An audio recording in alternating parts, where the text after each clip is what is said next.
I mean, we'll get right into it. All right. The very first one was the main thesis of last week's episode.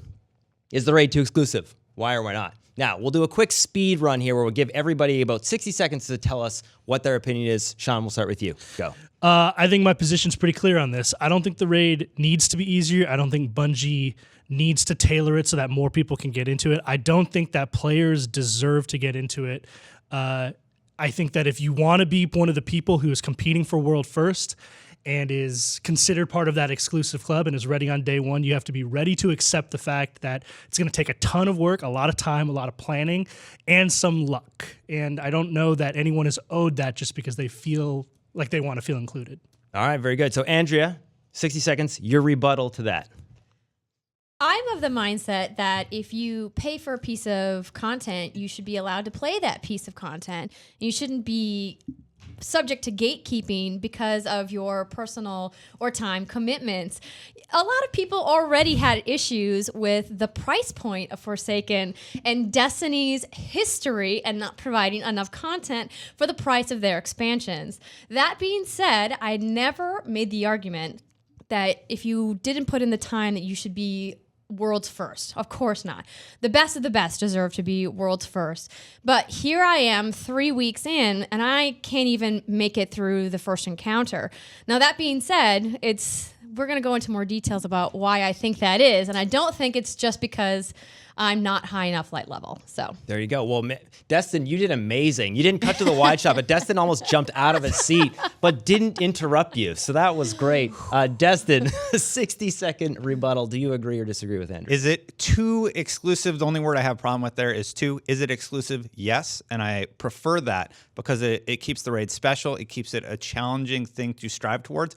Everybody had that opportunity to grind for 70 hours. I totally understand if you have personal obligations and didn't want to do that. That makes sense to me. However, the people who did do that, great. They did it because they wanted to compete. If you want to run a marathon, you train for the marathon and then you run it. You don't just get to run the marathon. You will not finish within the time limit most marathons. That's a terrible analogy. Where's the mic? Where's the mic? We just need to drop it for you. That's the end of your point there. Fran, you were on the show last week. And again, I read many of the comments. I'm going to go through some of them later on. I mean, what I do know about you is you're pretty good at articulating yourself. Did you feel attacked, or even in this scenario, how do you feel responding to Sean and Finnegan, or Destin and Finnegan? Yeah, the truth is, it's like now a moot point, so I'm over it. I'm focused on other things, but since it's a topic of the show, I'm going to break it down again for you.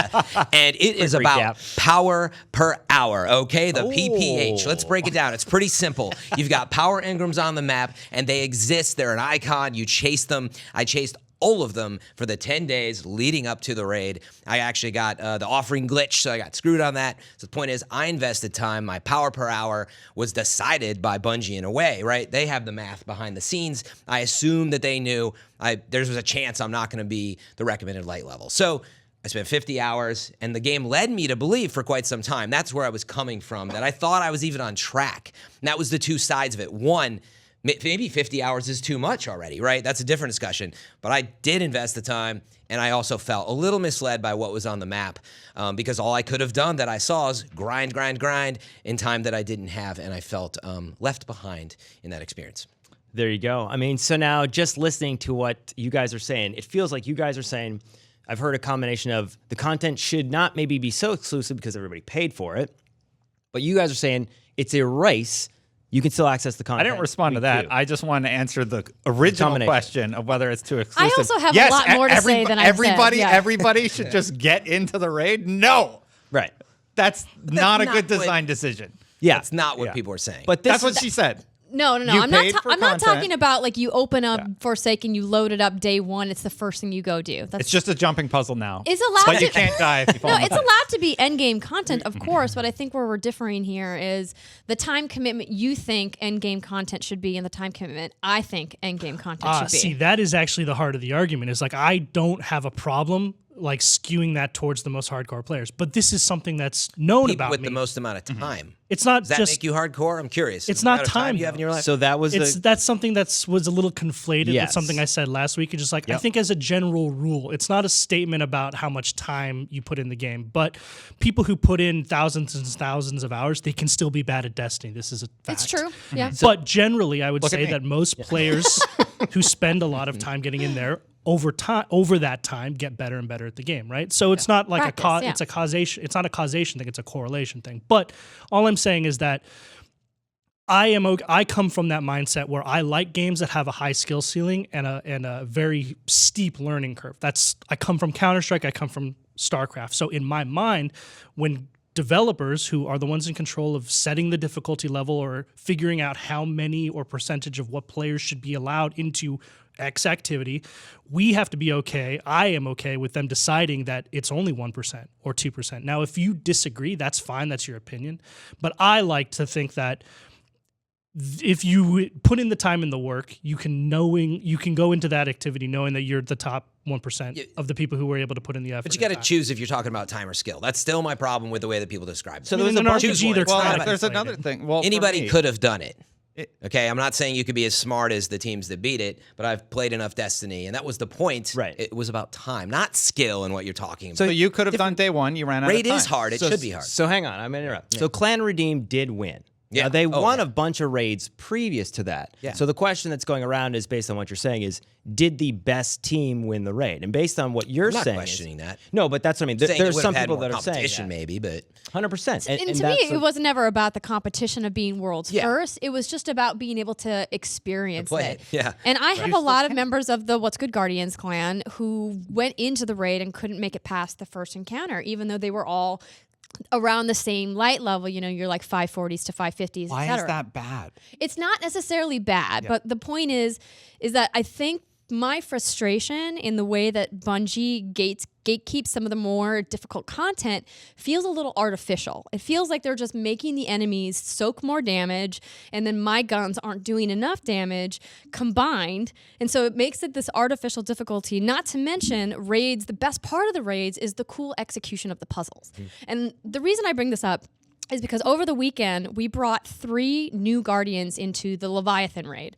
And so I was like 518 at the time, and 2 of my clanmates were in the 540s, and then the other 3 were like low 500s. And so they had just never done Leviathan. And we're like, let's just do it. Let's run it for fun, because I needed to get the seals for one of my exotic quests, and we wanted to get the clan engram. And so we did it, and it took us over 7 hours to do the Leviathan raid, when normally when I run the raid with my clan group that runs it, we can do it in like 90 minutes, no problem. Right.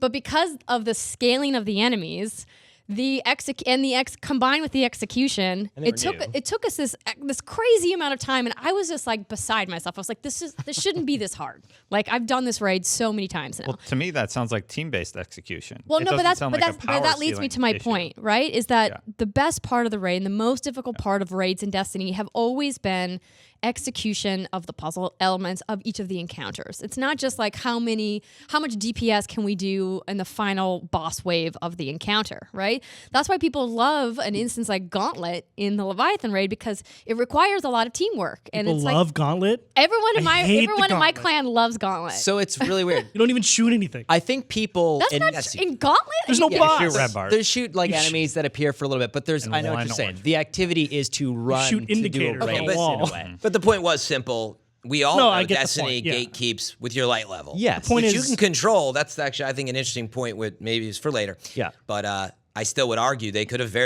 still could have gatekeeped.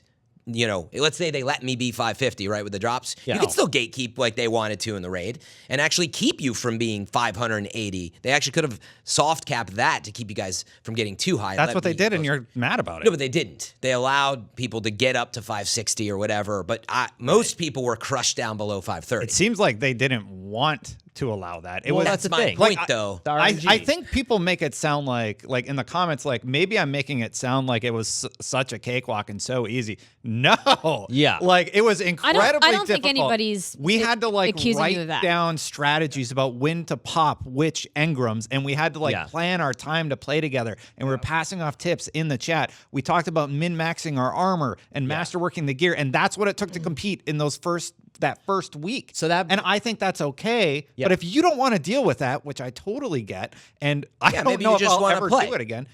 Play week 2. But if you don't want to do the hard work for the competition, I'm with you. It doesn't have to be. It doesn't have to be week 1. Right. Even week 2, it's still just as hard. Week 3, it's still just as hard, and it should be because it's the raid. Yes. Of course, no one's saying the raid's supposed to be easy, but my issue was that there are so few ways to ensure, because so much of the game is RNG based, that you're going to get to the level you need to make your guns high enough. Like, I had to be carried through blind well because I physically couldn't hurt the enemies because I was so low light level that every time I shot them, they would be immune. But I mean, like, you know what I mean? You got to put in the time to acquire the light level, right? But now we're back to this issue of, did I have enough time to do the dailies for the powerful gear every day and make sure I do every single weekly? And you didn't, so you do it week 3, right? But this all still just sounds to me like I want to play in the NBA, but I don't want to put 20 years in the basketball gym. That's definitely not what I'm saying at all. Yeah, but that's a weird thing. You say you don't have the time. Hang on. I don't get it. I will say this. That's what a lot of people are saying. It's like 50 hours of your time playing basketball does not equate to 50 hours of Michael Jordan's time. Like, there is something to be said. That's about skill, so it's not. But you're right. Those are bad analogies, skill, actually. Skill does play into it, and there's also RNG, and so there's two factors into it, right? But then there's also the life game. There's also real life into it, and basically and I'm definitely winning at that. I think the problem, what it really boils down to is that if Destin puts in 100 hours and I put in 100 hours, we should hypothetically be really close in our gear level, right? Okay, would be. If you were on my raid team, we would have been close. But that's not necessarily the way it is, because what if I just, like you were talking last week, you were waiting for a chess piece to drop that wasn't dropping. Like, what if you just get shut out? So you know, I would say that, like, I don't have these numbers and I could only guess, but like, I think if you were to draw out all the statistics, if you put in 100 hours across all the players, if all the players who put in 100 hours, if you plotted out their progress, it'd land mostly in the same area. Now, Fran, your case... That's the point. It took 100 hours in the first 10 days. We've been over 50. No. I'm not saying 100 hours is the benchmark. I know, but I'm saying that is exactly it. Any number of hours, I think you could probably say if all the players who'd played 20 hours roughly landed at like 515, there'd be some on the lower end. It'd be a bell curve, right? In your case specifically, it sounds like you might have gotten screwed with a little bit. A with lot RNG. of people did. That is the point that you guys are missing. I think that's getting blown out of proportion. I think a lot of people see that they got screwed, and really they numbers don't lie, Sean. That's the point. Okay. They don't. But you don't have the numbers. Fewer than you 2,000 people. I do. There was a guaranteed primary drop. There were guaranteed armor drops every week. So you just have to make sure you're planning appropriately on the drops that are guaranteed to give you the highest percentage chance to get the drop in the slot that you need. So we have the precise number. Fran, the last So word. we have the precise number. Fewer than 25,000 people globally were in the 530s and above, right? So that was the number. Fewer than 25,000 people. Think about that. And if 10% of those people tend to play the raid, now that doesn't mean that's, but we know 10% of the audience sometimes plays the raid. Just think about that. You're talking about an activity for 2,500 people. So anyway, another example you could think about. PUBG just launched. There's 2 maps. The people who played 100 hours get into that second map. Okay, and you get in first week and get to do it, and it's a world's first race to the top teams. But sorry, it's only for people that can play 100 hours. That's the problem going on here. That's what I'm not a great to analogy either. It absolutely is. It's funny. gated content. But it is gated content, but content let's do this, because we'll move on to the next topic in 2 seconds. To me, I think when we debate these things, often what we don't get a chance to do, because we usually have to move on time-wise, what is the solution? So, Andrea, real quick, we'll start with you. Like 60 seconds, what's the solution to this problem? What do you think they could do? The best solution is to provide more content opportunities to earn powerful gear. Now, they've certainly improved it with Forsaken than where Destiny was in the previous 2 expansions, but it's still not enough, because you still have to grind the same missions, the same strikes over and over again to hopefully get a shot at getting the drop that you want. And we were talking about this in relationship to MMOs, because you guys and a lot of other people are comparing the raid in Destiny to raids in WoW and other MMOs, and MMOs have a vastly bigger pool of content to play that's not the raid, and Destiny does not. And so I think that would be a great place to start, is to say, hey, for people who don't have the luxury of being in a clan, who have trouble finding people in LFG, and who don't have people to run things with, let's provide more additional ways for them, both in PvE and PvP, for them to earn powerful gear. And I feel like for the most part, like that's actually happening better now with better, the launch for sure. of Forsaken. Yes. But okay, that's fair. Sean, what's your 60-second? 60-second solution? Yeah, what should they do? Well, first off, I don't think you have to fix something that isn't broken. Guess that's done. So the solution is to get good. There it is. No, okay. So in all Wow. seriousness, I think it's very clear where I stand on this. I don't know that we have to skew the balance one way or the other. I think it's fine the way it is. But I do like the idea of giving players more opportunities to get to the same end game reward, like whether that's PvE activities or PvP activities to get you powerful gear to get to the raid.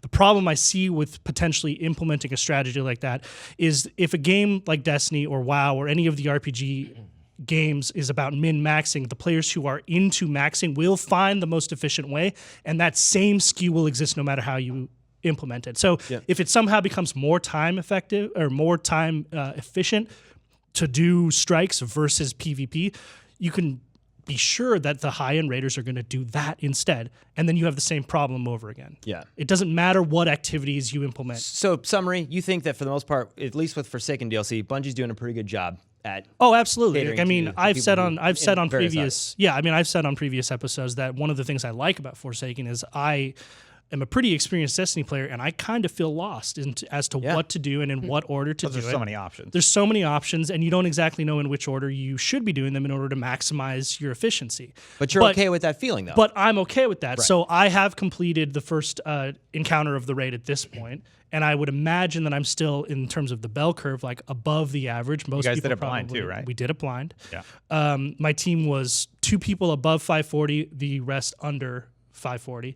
So I don't think that that's an unattainable level for anyone who would call themselves like more than a hobbyist player. And I don't mean hobbyist in terms of like a casual player. I mean in terms of like Destiny, a hardcore the way they say hobby. yeah, so like I don't know that it needs to be fixed because I feel like we're in a pretty good spot in terms of how exclusive it is, because the first week needs to be for players who are the top 1%. I'm fine with that. Week 2, week 3, that can be 5 or 10 or 15. The longest 60 seconds Gotcha. ever. Yeah, I was Yeah. gonna say, But I mean, you I guys- just don't think. moderate. Yeah, okay, Bias. yeah. I'm gonna interrupt him next time. That was the first 60 I think it's seconds. fine. CJ That's all right. clearly is catering to his side Hey, here. apologize. I gave you the opportunity This to cut is- me off no, after I'm the first gonna- 2 sentences. Okay, right? now Get good. Now I know. All right, that's your last one. So, Fran, 60 seconds. Yeah, what do you feel? Yeah, at only the- 60, huh? No, roughly. I'll give you some Starting- wiggle room. No, There I you go. think there's a couple quick solutions, and you could combine them or do them individually. Number one, the offering glitch set people back, and we needed a solution for that. They had a couple of the power engram problems with the weeklies that they fixed. The offering glitch set a lot of people back where you didn't get this offering that in the Dreaming City were big drops. I potentially lost 5, 10, I don't know. I lost a lot of power on that, and there was a bunch of people that suffered from that. So number one, that set the player base back, I believe. Number Potentially. 2, power per hour. I don't have the same problem that Andrea had, which is an interesting perspective because I'm not on the same page as her with that. I don't necessarily disagree, but she's in a much different, but I had the 50 hours. I think she had a lot less probably and is really feeling the burn of not being able to do everything. I was able to do everything. So again, power per hour.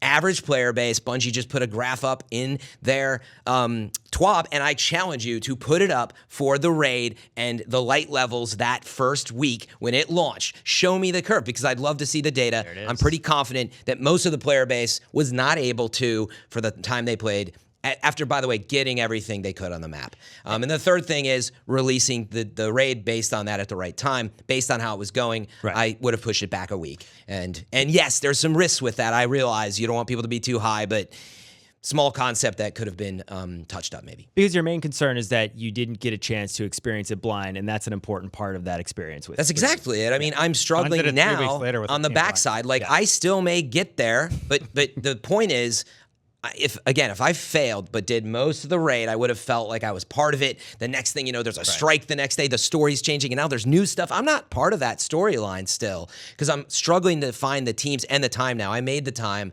based on the raid release date. I already made the time. Yeah. That's gone. I'm too busy now, so now I got to catch up, which I'm okay with now. Again, moot point. I'm fine with it. I love the game right now. Yeah. I'm over it. I'm pissed at how it was, but now I'm really enjoying the game. Tons of awesome stuff to do. I just want to catch up on the storyline, which is every week there's a new thing. Ugh, which is awesome. I love that, but I'm behind because it's all based on Riven. Definitely, yes. I got to be moderator guy. I'll have my seconds. So Sean stole your time, so you got 30 seconds. All right, basically, I'm actually going to agree with Fran on 2 points. It has to be an even playing field. The offering glitch was a bummer, and the weekly power ingrams not dropping was a bummer. However, everybody had those problems, and the community addressed the offering glitch, so like make sure your inventory is clear. But that one needs to be fixed. I'll still say that one needs to be fixed. My team was affected by that.